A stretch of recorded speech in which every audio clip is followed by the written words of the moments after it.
오늘 본문은 소에 관한 법률이 소개되고 있습니다. 저에게 소는 살아 움직이는 동물보다 맛있고 값비싼 음식으로 다가옵니다. 말씀을 준비하면서 내가 정말 소를 본 적이 있는가 한번 생각을 해봤습니다. 명절마다 시골에 가면 만났던 외삼촌 할아버지네 집에 항상 소 한 마리가 있었습니다. 그렇게 어렸을 때는 음매 소리를 듣고 싶었는데 며칠을 함께해도 그 소는 음매 소리를 들려주지 않았던 무심한 소였습니다. 정말 착하게 보이는 큰 눈과 질척해 보이는 코, 주변에 풀을 뜯어서 주면은 한 번 음매라도 소리 내줄까 많이 조공을 바쳤음에도 불구하고 받아먹기만 했던 착한 소. 주인이 가자는 대로 딸랑거리는 방울소리를 내며 천천히 움직였던 그 착한 소가 말씀을 준비하는 시간 내내 머릿속에 맴돌았습니다. 그런데 오늘 본문 말씀은 그렇게 기억 속에 순하고 착했던 누렁이가 사람을 받아서 사람이 죽게 되면 어떻게 처리할 것인가에 대한 법이 소개되고 있는 것입니다.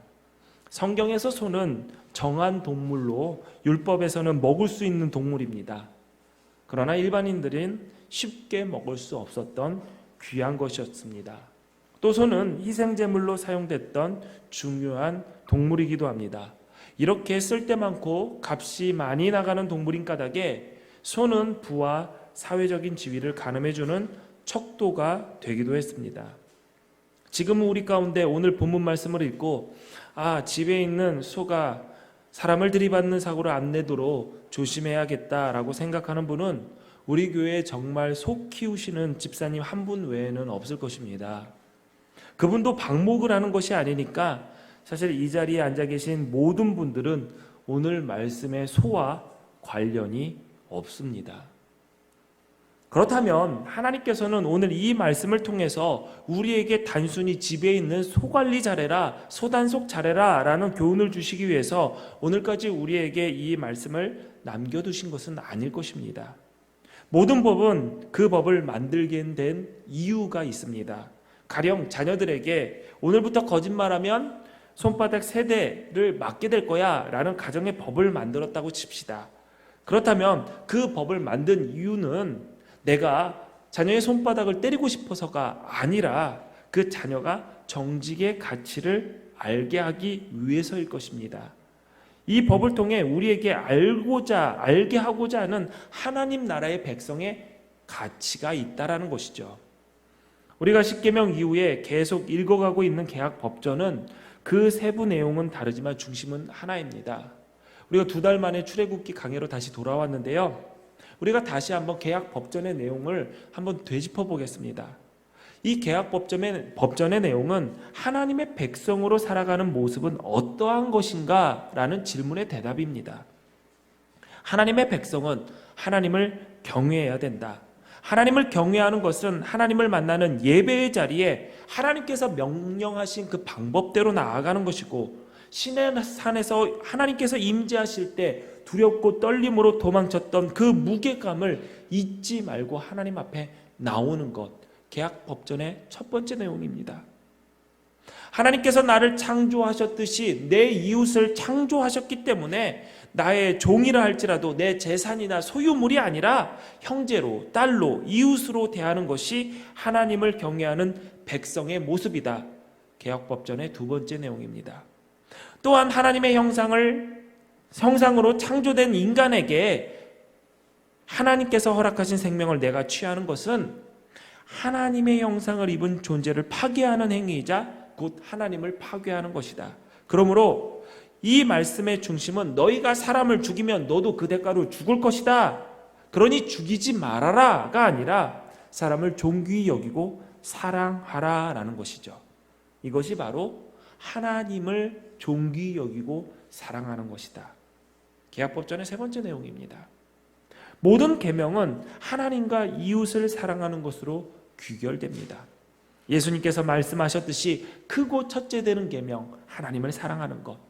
이와 같은 둘째 계명, 이웃을 내 몸과 같이 사랑하는 것. 우리는 잊지 말아야 할 것입니다. 오늘 우리가 함께 본 말씀, 이스라엘 백성들이 가나안에 들어가서 그 땅에 살 때 하나님의 백성으로서의 지켜야 할 법규이죠.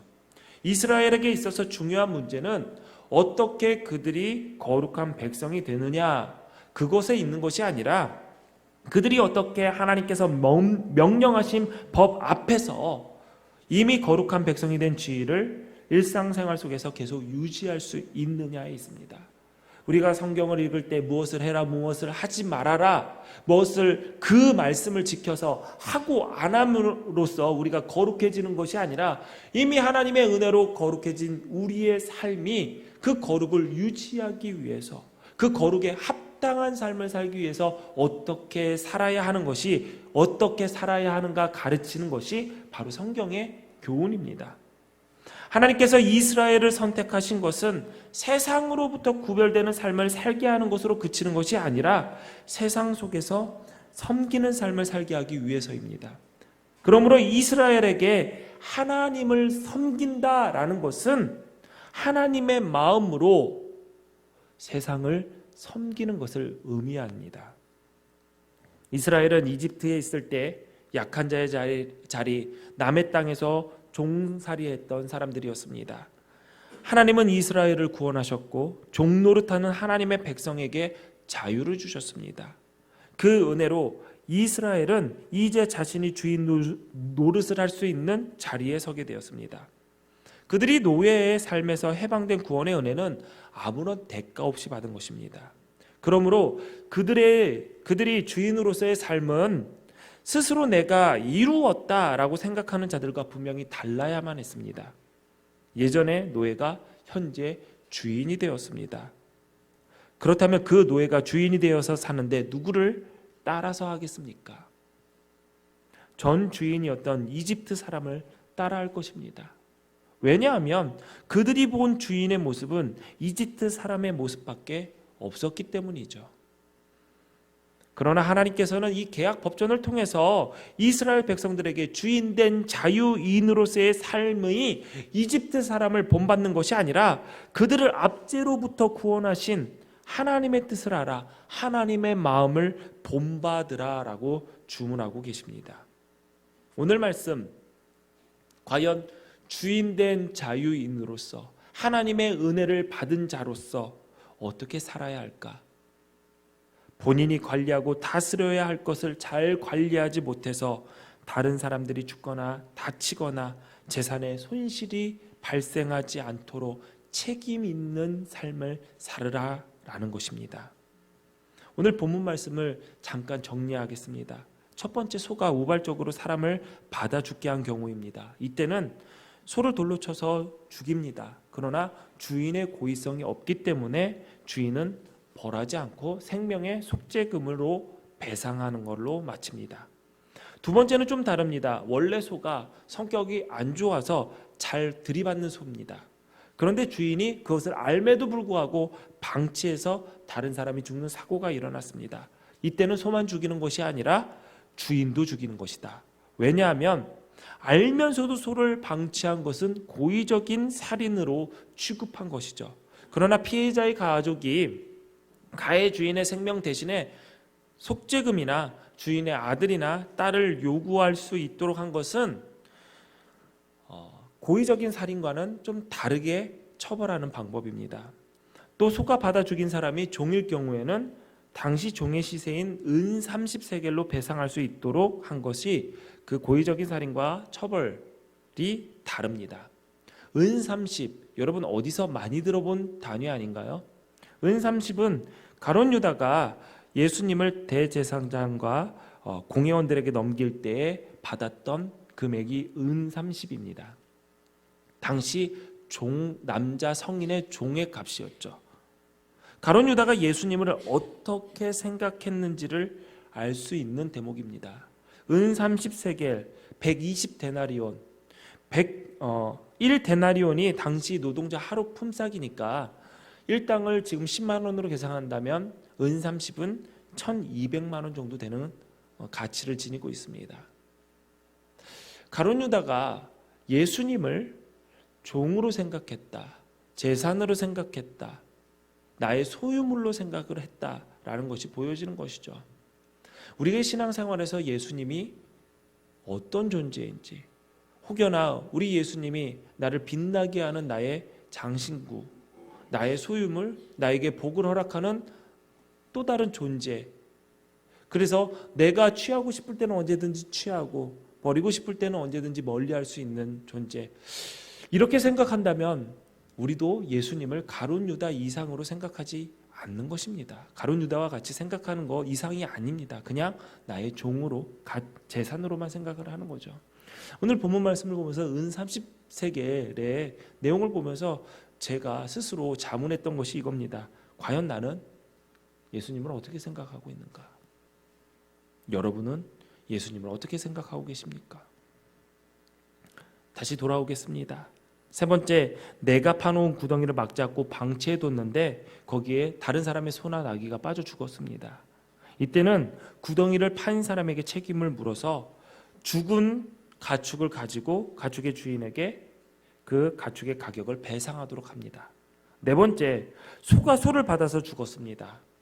주인들은 살아있는 소를 팔아서 반반을 나누고 죽은 소도 반반을 나누도록 했습니다. 이때도 원래 받는 버릇이 있는 소의 경우에는 그 주인에게 책임을 다 물어서 역시 고의적인 부주의로 배상의 차이를 두었습니다. 자, 오늘 본문이 우리에게 주는 교훈이 무엇일까요? 하나님께서 우리에게 맡기신 모든 것을 맡기신 의도대로 관리하고 다스려야 하는 책임이 우리에게 주어졌음을 말하고 있는 것입니다. 하나님이 인간을 하나님의 형상으로 창조하신 뒤에 주신 사명은 인간이 하나님의 대리자로 세상을 관리하고 다스리도록 하는 것입니다. 우리가 흔히 생각할 때 에덴 동산에서 아담과 하와는 옷을 안 입고 빨개 벗고 뛰놀았다라고 생각을 하지만 성경을 자세히 보면은 아담과 하와는 에덴 동산에서 하나님께서 맡겨주신 일을 맡아서 했습니다. 하나님의 일을 감당했던 것이죠. 다스린다라고 하는 것은 주인이 그것들을 지으신 의도대로 올바르게 사용되게 하고 제자리에 있게 하는 것이 다스리는 것입니다. 소는 소대로, 개는 개대로 올바르게 기능하도록 관리하고 다스리는 책임이 우리에게 주어진 것이죠. 요즘 반려견을 키우는 집이 많아졌습니다. 키우는 개의 종류도 다양해져서 예전에는 예쁜 개, 귀여운 개, 똑똑한 개가 인기가 많았으나 요즘은 못생긴 개, 웃기게 생긴 개, 성격이 더러운 개, 싸나운 개, 별의별 개를 다 키웁니다. 그래서 사나운 종을 키우는 사람들도 있고 가끔 개에 물려서 사람이 다치거나 죽는 사고도 종종 일어나기도 합니다. 자기가 키우는 개가 자기의 목적을 벗어나서 사람들을 물고 다니는 버릇이 있다는 것을 알면서도 그 개를 묶어놓지 않고 입마개를 해서 관리하지 않고 그냥 풀어놓는다면 이거는 마찬가지로 오늘 우리의 삶 가운데서 이 계약법전에 하나님의 사람으로서 지켜야 할 법을 지키지 못한 것과 같습니다. 자기가 키우는 소가 모든 것을 받고 돌아다니면 그 소를 묶어서 그렇게 하지 못하도록 다스리는 것, 관리하는 책임이 우리에게 주어진 것이죠. 자식도 마찬가지입니다. 하나님은 부모에게 자식에 대한 책임을 주셨습니다. 주의 교양과 훈계로 양육하고 돌보고 키워야 하는 것이 하나님이 우리에게 주신 부모의 책임입니다. 그러므로 부모는 자녀들을 잘 관리해야 됩니다. 다스려야 합니다. 부모로서 자녀의 건강과 성장을 위해 잘 먹이고 용돈 주고 잘 가르치고 진로를 결정하는데 많은 조언을 하는 것 등 이런 것들은 대부분 다 잘합니다. 그러나 자녀에게 신앙을 전수하고 하나님의 교훈과 훈계로 양육하고 가르치는 책임은 교회에 그냥 떠넘기는 경우가 많습니다. 신앙 교육은 교회만의 책임이 아닙니다. 많은 분들이 자녀가 교회 어렸을 때부터 교회에 다녔는데 신앙이 잘 성장하지 않았습니다 라고 얘기하시는 분들이 많습니다. 왜 문제였을까요? 교회가 제대로 가르치지 않아서일까요? 아닙니다. 신앙교육은 교회만의 책임이 아니라 하나님께서 그 책임을 부모에게 주셨습니다. 그러므로 신앙교육을 교회에만 맡기는 것은 직무유기고 책임을 회피하는 것입니다. 신앙교육은 교회와 함께 부모가 참여해야 됩니다. 천안기둥교회는 교회학교의 부흥을 통해서 성장한 교회입니다. 늘 지금은 어른들이 더 많아졌지만 어린 아이들이 어른보다 더 많았던 교회고요. 불과 5년 전만 해도 천안기둥교회 평균 연령이 20세가 안 됐습니다. 지금은 30 몇 세 정도 되는 것 같아요. 그래서 제가 평균을 많이 깎아먹는 사람이었고요. 정말 놀라운 것은 교인 전체 중에 40대가 없었습니다. 그래서 40대가 되는 교인이 그때 처음으로 40대를 돌파했던 교인이 77년생이었어요. 그래서 77년생이 두 분이 계셨는데 그 77년생들한테 물어봤어요. 40대가 되니까 정말 불혹, 유혹에 흔들리지 않습니까? 라고 막 그러면서 했던 적이 있었습니다. 요즘은 연령대가 많아졌죠. 제가 이 이야기를 하는 건 뭐냐면 교회 학교, 우리 홀리그라운드 교사들의 대부분은 신앙의 부모에게 맡겨진 신앙 교육의 책임을 함께 지기 위한 사람들로 구성된 것이 교회 학교의 교사들이었습니다. 그래서 내 자녀와 나의 사랑하는 공동체의 원들의 자녀를 내 자녀로 여기면서 신앙 교육을 시작했던 것이 우리 천안기둥교회의 교회학교입니다. 그래서 늘 부흥의 문은 이 교회학교 통해서 이루어집니다. 지금의 교사들도 마찬가지죠. 내 자녀가 이곳에서 신앙 교육을 받기 때문에 내가 함께한다. 그러므로 여러분 이 자리에서 아이들을 맡기고 너희들은 너희 예배 드리고 나는 내 예배 드린다 라고 생각하지 마시고 신앙교육에 함께 참석하고 참여하는 여러분이 되기를 부탁을 드리겠습니다. 신앙교육을 하면서 여러분의 신앙은 성장하게 되어 있습니다. 그러므로 교회만 맡기지 마시고 가정에서도 교회에서도 함께 우리의 자녀들을 위해 맡겨진 그 책임을 잘 감당하시기를 바랍니다.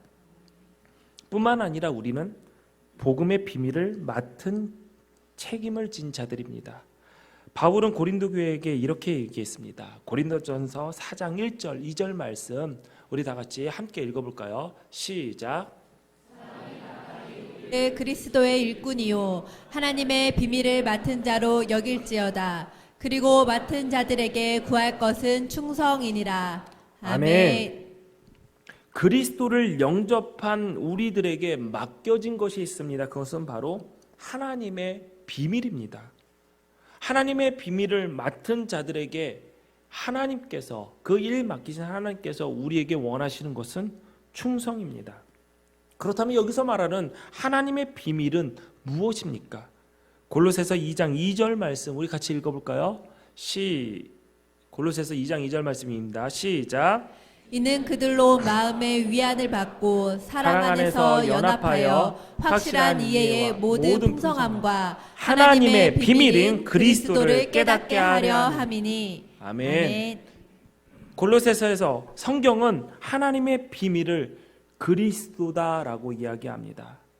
우리는 하나님의 비밀 그리스도를 맡은 자, 그러므로 우리에게 하나님의 비밀을 맡은 자로서 그리스도를 깨닫고 가까이 하고 전하는 책임이 있다라는 사실을 잊지 말아야 됩니다. 복음을 전하는 책임, 복음을 깨닫는 책임 잘 감당하시기를 바랍니다. 사랑하는 성도 여러분, 집에서 키우는 가축, 자식 잘 관리하면 될까요? 그보다도 훨씬 더 잘 관리하고 잘 다스려야 할 것도 있습니다. 바로 내 자신입니다.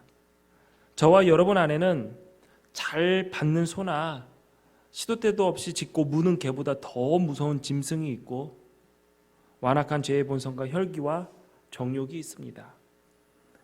우리 안에 있는 타락한 본성은 사나운 짐승보다 더 사납고 강팍합니다. 이것은 아무데나 들이받고 물고 해치고 대들고 반항을 합니다. 상대가 누구라도 상관없이, 심지어 하나님께도 물고 해치고 대들고 반항을 하는 게 인간의 죄악된 모습입니다. 하나님께서 가인에게 하신 말씀을 기억하십시오.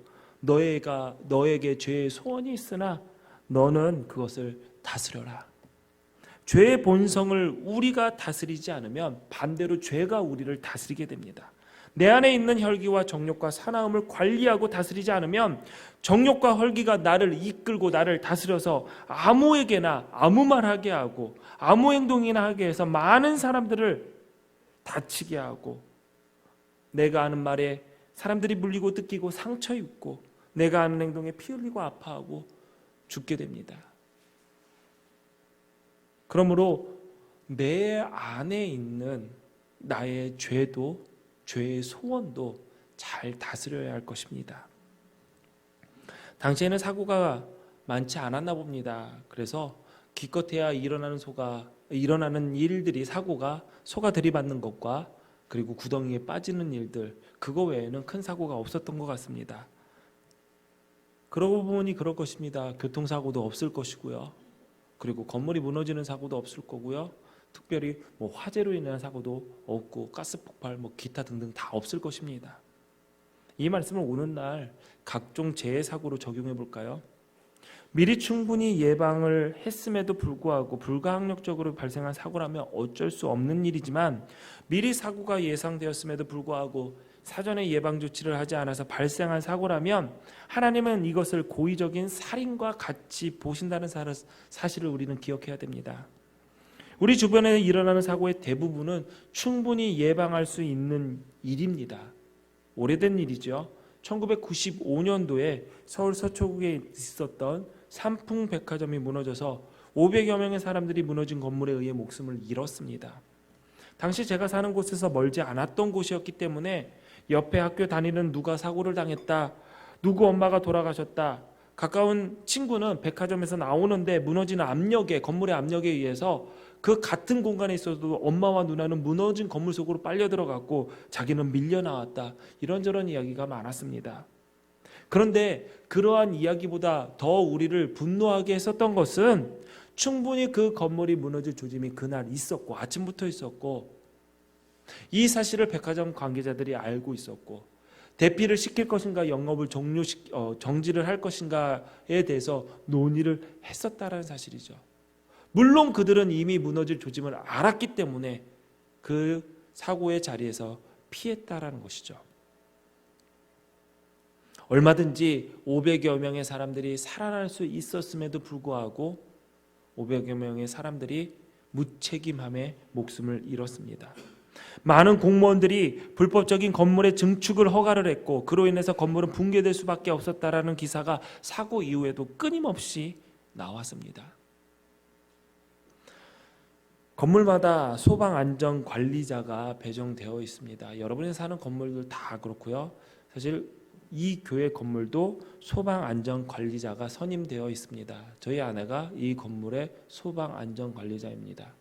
목사님이 안 하고 남을 시켰습니까? 왜 아내를 시켰습니까? 라고 하실지 모르겠지만 저는 이미 5년 전부터 어떤 한 건물의 소방안전관리자로 선임이 되어 있어서 매 2년마다 우리 부부는 소방안전관리자 교육을 받으러 갑니다.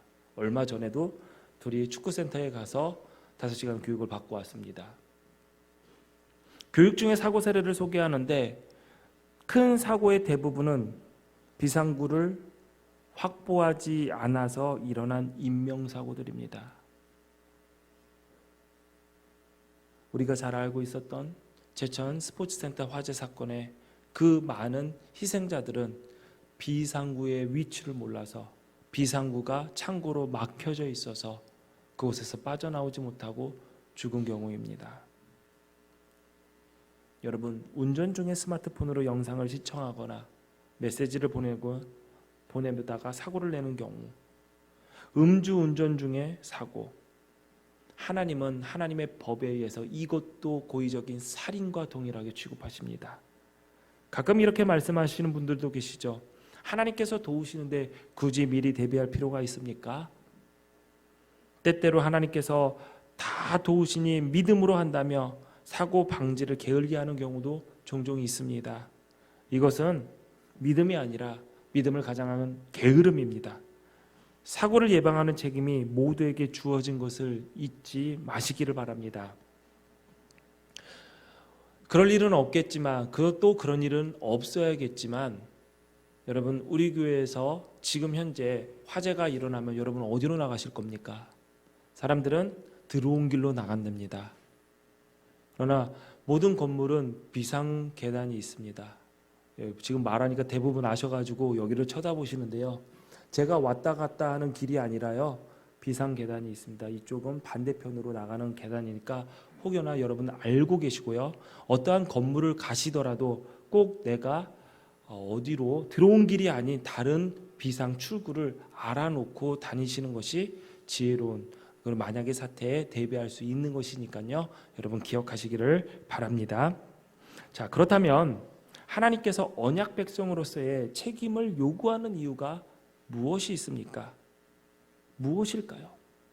개혁 법전에서 흐르는 이스라엘 백성들에 대한 하나님의 뜻은 한마디로 말하면 사랑입니다. 내용은 다르지만 본질은 사랑하라라는 것이죠. 그런데 사랑하는 것이 쉬운가요? 사랑하는 것은 쉽지 않습니다.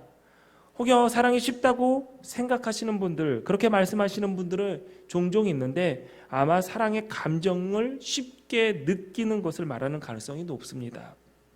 사랑에 쉽게 빠지든 사랑이 시간이 걸리든 중요한 것은 그 사랑을 유지하는 일은 쉬운 일이 아닙니다. 우리는 단순히 좋아하는 감정만을 사랑이라고 말하지 않습니다. 사랑의 감정이 넘쳐날 때 사랑하는 것은 어렵지가 않습니다. 감정에서 나오는 에너지는 말할 수 없이 강한 능력을 가지고 있습니다. 감정이 충만해져서 온몸의 감각이 새로워진다고 해도 과언이 아닐 것입니다. 또한 사랑의 감정이 흘러 넘칠 때는 감동도 있고요. 말로 표현할 수 없는 만족을 느끼게 되고요. 한 번도 가져보지 못했던 용기를 갖게 하는 것이 바로 그 사랑의 감정입니다. 세상 부러울 것이 없죠. 문제는 사랑이 감정만으로 유지될 수 없다라는 것입니다. 사랑의 감정이 강렬할 때는 뜨겁습니다. 활활 불타오릅니다. 그러나 감정은 시간이 흐르면 100% 식기 시작합니다. 느낌도 약해지고 무뎌집니다. 그때 필요한 것은 사랑의 의지입니다. 제가 종종 농담처럼 이야기하는 것이 있습니다. 부부는 사랑으로 그 결혼 생활을 유지하는 것이 아니라 뭐죠? 의리. 제가 이 얘기를 하니까 저희 아내가 서운했나 봅니다. 저 사랑하지 않고 지금 의리로 사는 것입니까? 그런데 이것은 제 얘기가 아닙니다. 미국의 정신과 의사이자 작가였던 스카펙 박사님이 이 이야기를 했습니다. 물론 의리라고 하지 않았지만 다른 단어로 설명을 했습니다. 의지적인 사랑. 사랑의 감정은 사라져버린다. 그러나 그 사랑의 감정이 사라지고 난 후에 사랑할 수 있는 것은 의지적인 사랑이다. 의리를 하는 거죠. 의리랑 다른 바 없는 것이죠. 하나님께서 우리에게 원하시는 사랑은 감정을 뛰어넘는 사랑입니다. 여러분, 원수를 사랑하라. 이게 됩니까? 감정을 접어두지 않고서는 절대로 사랑할 수 없는 것이 원수를 사랑하는 것이죠. 의지적인 사랑이 필요합니다. 감정은 중요하지만 변덕이 너무 심하기 때문에 하나님께서 우리에게 명령하신 그 사랑은 감정에 의지한 사랑이 아니라 책임을 지고자 하는 의지적인 사랑입니다. 감정, 사랑하는 감정, 느낌이 없을 때 사랑할 수 있는 것, 의지적인 사랑은 바로 책임에서 나옵니다. 많은 분들이 의지적인 사랑이라는 단어를 쓴 스카펙 박사의 말에 동의하실 것입니다. 사랑은 사랑하는 대상을 책임지는 것을 의미합니다. 사랑한다라는 것은 책임을 지는 것입니다. 결혼 생활을 통해서 배우는 교훈이 있다면 사랑은 책임과 지혜가 필요하다는 것이죠. 진정한 사랑은 책임감을 가지고 사랑하는 상대를 대하는 것입니다. 또한 온전히 그 책임을 지기 위해서 지혜가 필요합니다. 예수님은 우리를 너무나도 사랑하십니다. 아멘 소리가 이렇게 적을까요? 딱 한 분만 그 사랑을 받으신 것 같아요. 제가 또 하면요 다 아멘 할 것 같아서 그 다음 줄로 넘어가겠습니다. 하나님은 우리를 너무나도 사랑하셔서 우리를 향한 그 사랑의 표현으로 독생자 예수를 우리에게 주셨습니다. 예수 그리스도는 우리를 향한 사랑의 표현으로 목숨까지 버리시면서 책임지는 사랑을 보여주셨습니다. 요한복음 10장 11절 12절 말씀 우리 함께 보시겠습니다. 읽어볼까요? 시작. 는 선한 목자라. 선한 목자는 양들을 위하여 목숨을 버리거니와 사꾼은 목자가 아니요 양도 제 양이 아니라 이리가 오는 것을 보면 양을 버리고 달아나나니 이리가 양을 물어가고 또 해치느니라. 아멘. 아멘. 우리 주님은 책임지는 사랑을 하신 선한 목자입니다. 선한 목자는 양을 지키기 위해서 그 책임을 다하기 위하여 목숨까지 버리지만 사꾼은 도망칩니다. 돌보지 않습니다. 책임지지 않습니다. 우리 주님은 책임지는 사랑을 십자가 위에서 자기 목숨을 버림으로 보이셨습니다. 하나님의 백성답지 못한 삶, 책임을 지지 않는 삶, 우리의 삶 가운데 어떠한 모습이 책임지지 않는 모습으로 드러날까요? 오직 나만의 생각대로 나만의 유익만을 위해서 살아가는 것, 다른 사람이야 피해가 가든 말든 자신만 좋고 유익하면 그만이라는 생각, 아니면 말고 라고 하는 무책임한 모습이 혹시 우리 가운데 있지는 않습니까? 아담과 하와가 하나님 앞에서 죄를 짓고 타락한 이후에 보인 첫 모습은 책임을 회피하는 모습이었습니다. 하나님께서 배필로 주신 저 여자 때문에 내가 선악과를 먹었습니다. 하와는 이렇게 대답을 합니다. 하나님이 창조하신 저 뱀이 나를 꼬드겨서 내가 하나님의 말씀을 지키지 못했습니다. 서로의 잘못을 책임지지 않고 그 책임을 남에게 전가하는 모습이 타락한 인간의 첫 번째 모습입니다. 예수님은 대야에 물을 담아 수건으로 제자들의 발을 닦아주셨습니다. 그 예수님의 수건은 섬김의 수건, 제자들을 영생으로 이끄는 삶을 책임지는 수건이었습니다. 똑같이 본디오 빌라도도 대야에 물을 담았고 그 물에 자신의 손을 씻고 수건으로 닦았습니다. 그러나 그 대야와 그 수건은 책임을 회피하는 수건이었습니다. 우리 주님께서 허락하시는 똑같은 삶 우리는 살아가고 있지만 어떤 이는 책임 있는 삶을 살고 어떤 이는 책임을 피하는 삶을 살아가고 있습니다. 개혁법전은 하나님의 법을 책임 있게 지키는 삶이야말로 구원받은 자유인으로서의 걸맞는 삶이요 그에 합당한 대우를 받을 수 있음을 계속 강조합니다. 책임 있는 사랑을 하는 그 책임을 벗지 마십시오. 여러분의 삶이 예수님의 책임 있는 모습을 닮아 사랑을 온전히 실천할 수 있는 삶으로 성화되기를 바랍니다. 말씀에 순종하며 책임 있는 사랑을 실천하고자 하는 여러분들과 하나님께서 함께 하십니다. 기도하시겠습니다. 지금 이곳에 계시는 하나님, 오늘도 이 예배를 통해 우리를 만나주시고 말씀해 주셔서 감사합니다. 하나님, 예수님을 통하여서 책임 있는 사랑의 모습을 보여주셔서 감사합니다. 그리고 책임을 맡겨주셔서 감사합니다. 하나님의 말씀에 순종하며 책임 있는 사랑을 실천할 수 있도록 하나님 우리와 함께하여 주시옵소서. 예수님의 이름으로 기도합니다. 아멘.